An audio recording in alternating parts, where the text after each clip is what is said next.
कि यहाँ पे जो शॉर्टकट लगाना है ना वो F2 पहले से तो नहीं है, F2 है, हमने वो नहीं लगाना, ठीक है।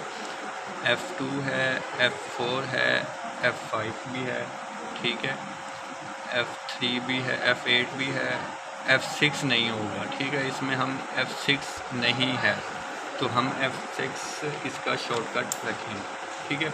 फ्रंट हमारे पास ओपन है, स्लीव ओपन है, हमने इसकी मेजरमेंट को हमने नोट कर लिया है, जो कि विड्थ और हाइट को हमने नोट कर लिया है, ठीक है। इसी तरह हमने स्लीव का भी विड्थ और हाइट नोट कर ली है, ठीक हो गया। अब हमने करना ये है कि क्या करना था हमने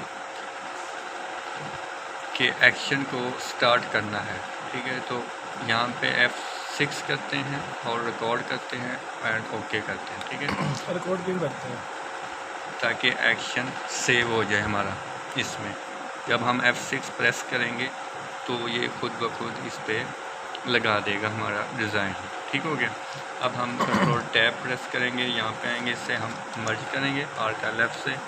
अब हम इसका साइज सेट करेंगे, साइज बताओ 5.2 सही है। टैब आगे 6.147 ग्रेट, ठीक हो गया। कंट्रोल ए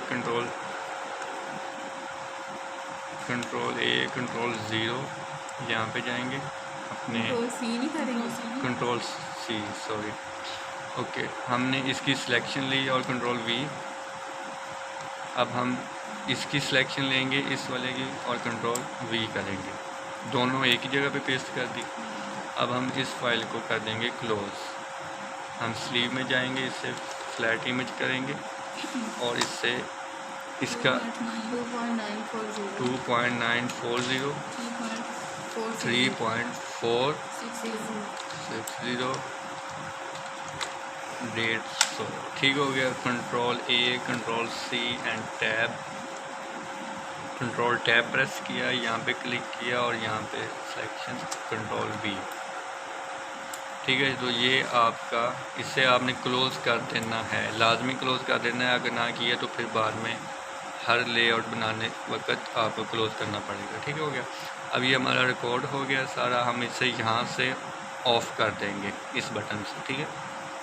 जस्ट ऑफ कर दिया। अब ये आपका एक्शन लग गया, इसे जस्ट आपने सेव करना है। ओके।